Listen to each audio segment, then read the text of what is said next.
এতদিন পর্যন্ত আপনারা এটাই জেনে এসেছেন যে লোন নেওয়াটা ভালো নয়, কারণ লোন নেওয়ার ফলে কেবলমাত্র আপনার টেনশন বাড়বে এবং লোনের ইন্টারেস্ট পরিশোধ করতে গিয়ে আপনার জীবনটাই শেষ হয়ে যাবে। যদিও এই কথাটা অনেকটা সত্যি। আজকের এই ভিডিওটিকে শেষ পর্যন্ত অবশ্যই দেখবেন। আজ কেবলমাত্র ইন্ডিয়াতে নয়, সারা বিশ্বে যারা বড়লোক তারা ধনী হওয়ার শুরুটা এই লোনের সঙ্গেই শুরু করেছিলেন। সেটা আপনি সেম ওয়ালটনের কথা বলেন অথবা ধীরুভাই আম্বানি।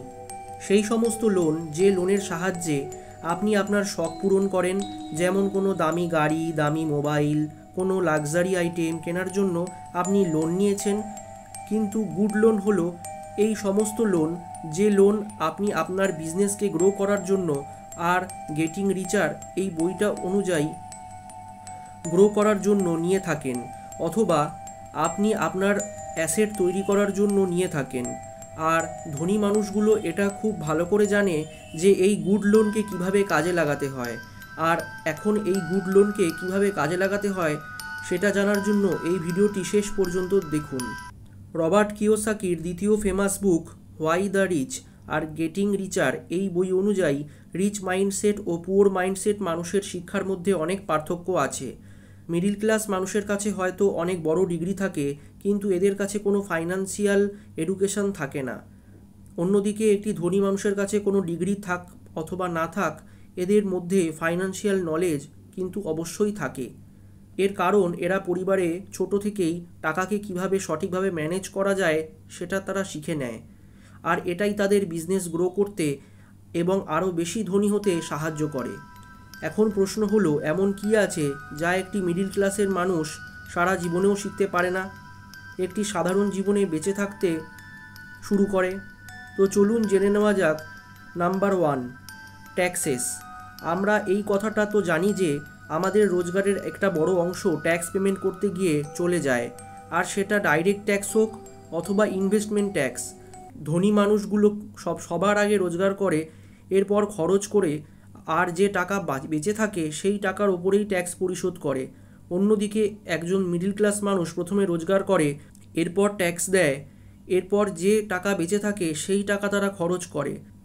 ধনী মানুষদের দামি গাড়িতে ঘুরে বেড়াতে দেখে, দেশ বিদেশে ঘুরতে যেতে দেখে প্রতিটা সাধারণ মানুষের মনে এই একই কথাই আসে যে ধনী মানুষের কাছে অনেক বেশি টাকা থাকে, এই কারণে তারা এত বেশি টাকা খরচ করে। কিন্তু কারো মনে এই প্রশ্নটা আসে না যে এত বেশি টাকা রোজগার করার পরেও এই মানুষগুলো ট্যাক্স দেওয়া থেকে কিভাবে নিজেকে বাঁচিয়ে রাখে।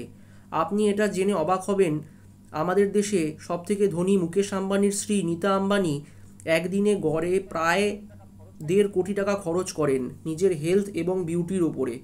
আর আমাদের দেশে এমন অনেক ধনী মানুষ আছে যারা অনেক বেশি টাকা খরচ করে, কিন্তু এত বেশি টাকা খরচ করার পরেও এদের সম্পত্তি কখনোই কম হয় না, আর না এদের বিজনেসের ওপরে কোনো প্রভাব পড়ে। এছাড়া আপনি অনেক ধনী মানুষদের ইন্টারভিউতে বলতে শুনেছেন যে তারা ট্যাক্স বাঁচানোর জন্য অনেক ফালতু খরচা করে থাকে, আর সেই খরচাটা বিজনেসের খরচ দেখিয়ে তারা সহজেই ট্যাক্স বাঁচাতে পারে।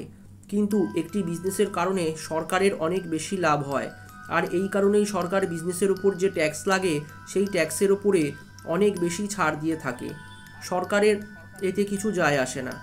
আপনার বাড়িতে খাবার আছে কি নেই, আপনি আপনার সন্তানের স্কুলের ফি দিয়েছেন কি দেননি, সরকার সবার প্রথমে আপনার স্যালারি থেকে ট্যাক্স কেটে নেবে, তারপর আপনি আপনার স্যালারিটা পাবেন।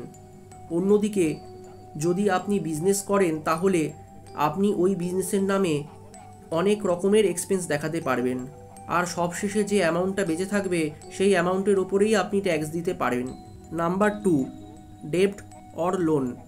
লোন হলো অনেক ইম্পর্টেন্ট একটি টুল, যেটা ব্যবহার করে ধনী মানুষগুলো আরও বেশি ধনী হয়, আর মিডিল ক্লাস মানুষগুলো এই লোনের কারণে আরও বেশি গরিব হয়ে যায়।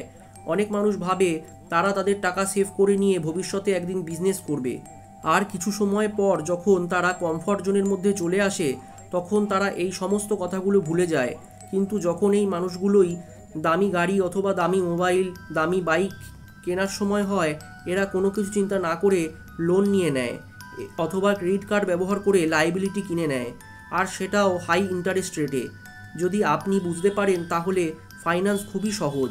যেটা আমাদের পকেটে প্রতিনিয়ত টাকা নিয়ে আসবে সেটাই হলো অ্যাসেট, আর যেগুলো আমাদের পকেট থেকে টাকা বের করে নিয়ে যাবে সেটাই হলো লাইবিলিটি। আমাদের দেশের সবথেকে ধনী মানুষ মুকেশ আম্বানি জিও কোম্পানি শুরু করার জন্য 12,850 কোটি টাকা লোন নিয়েছেন। কিন্তু কেন বিজনেস করার জন্য বিজনেস এবং লোনের কি সম্পর্ক, চলুন এটা একটু বোঝার চেষ্টা করি। মিডিল ক্লাস মানুষগুলো তাদের টাকা ব্যাংকে সেভ করে কেবলমাত্র 2-3% ইন্টারেস্ট রেটে, আর এই মিডিল ক্লাস মানুষের টাকাগুলোই বিজনেসম্যানরা ব্যাংক থেকে 8-10% ইন্টারেস্ট রেটে ব্যাংক থেকে লোন নিয়ে নেয়, আর এই টাকা দিয়ে তারা বিজনেস করে, আর বিজনেসম্যানগুলো 20-30% প্রফিট সেখানে রোজগার করে, আর এরপরে সেখান থেকে 8-10% ইন্টারেস্ট সহ তারা ব্যাংকে টাকা ফেরত দিয়ে দেয়। আর যখন মিডিল ক্লাস মানুষের টাকার প্রয়োজন পড়ে তখন ব্যাংক মিডিল ক্লাস মানুষগুলোকে 2-3% ইন্টারেস্ট সহ রিটার্ন ধরিয়ে দেয়। এভাবে একটি বিজনেসম্যান সাধারণ মানুষের টাকা ব্যবহার করে প্রতিনিয়ত ধনী হচ্ছে। এখন হয়তো অনেকে ভাবছেন, যদি এই বিজনেসম্যানের বিজনেস ফেল হয়ে যায় তাহলে কি হবে? তাহলে বলি, কোনো কিছুই হবে না।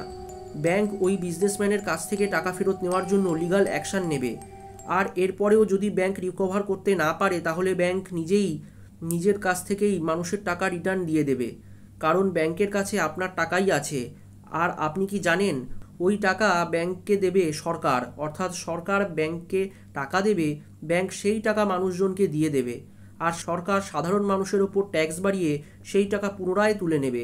অর্থাৎ একটি বিজনেসম্যানের বিজনেস যদি ফেল হয়ে যায় তাহলে সেই সম্পূর্ণ লস মিডিল ক্লাস মানুষদেরকেই পরিশোধ করতে হবে, আর সেই ডাইরেক্টলি হোক বা ইনডাইরেক্টলি। Number 3, phantom income. এই ফ্যান্টাম ইনকামকে ইনভিজিবল ইনকামও বলা হয়। অথর রবার্ট কিওসাকি বলেন, ফ্যান্টাম ইনকাম হলো একটি আত্মার মতো, যেটা কখনো দেখা যায় না, আর এই ইনকাম কেবল সেই মানুষই বুঝতে পারবে যার কাছে সঠিক ফাইন্যান্সিয়াল এডুকেশান আছে। উদাহরণ হিসেবে, একটি মানুষ একটি প্রপার্টি কিনতে চায় যার বর্তমান ভ্যালু হলো 50 লক্ষ টাকা, আর মিডিল ক্লাস মানুষ ওই প্রপার্টি কেনার জন্য সবার আগে 20% ডাউন পেমেন্ট করবে, আর এই ডাউন পেমেন্ট দেওয়ার জন্য তারা ব্যবহার করবে নিজের সেভিংস, যা তারা নিজের স্যালারির ট্যাক্স কেটে নেওয়ার পরে অনেক বছর ধরে সেভ করছে। অন্যদিকে একটি ধনী মানুষ নিজের টাকা দিয়ে কখনোই রিয়েল এস্টেট কেনে না, বরং এরা ব্যাংক থেকে টাকা লোনের মাধ্যমে নেবে আর ওই প্রপার্টি কিনে নেবে, আর এই ট্রানজেকশনের মধ্যে যে ট্যাক্স বেঁচে যাবে সেটাই হলো ফ্যান্টম ইনকাম। এটা হলো সেই ইনকাম যার জন্য ধনী মানুষদের কোনো কাজ করতে হয়নি। সোজাভাবে বললে, ফ্যান্টম ইনকামকে ব্যবহার করার জন্য অনেক মানুষকে নিজের লাভের জন্য ব্যবহার করতে হয়।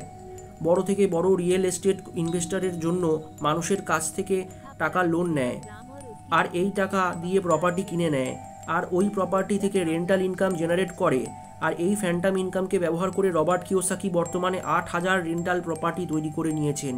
সব মিলিয়ে একটা কথাই বলবো, ইন্ডিয়ার কাছে অনেক বড় একটি অপরচুনিটি আছে, আর এই কারণেই আজ আমাদের খুব দ্রুত ফাইন্যান্সিয়ালি লিটারেসির ওপরে ফোকাস করতে হবে। এছাড়া আমাদের স্কিলকে ডেভেলপ করতে হবে, যার ফলে আমরা আমাদের দেশকে এগিয়ে নিয়ে যেতে সাহায্য করতে পারি। তো বন্ধুরা, আজকে এই ভিডিওটি এই পর্যন্তই।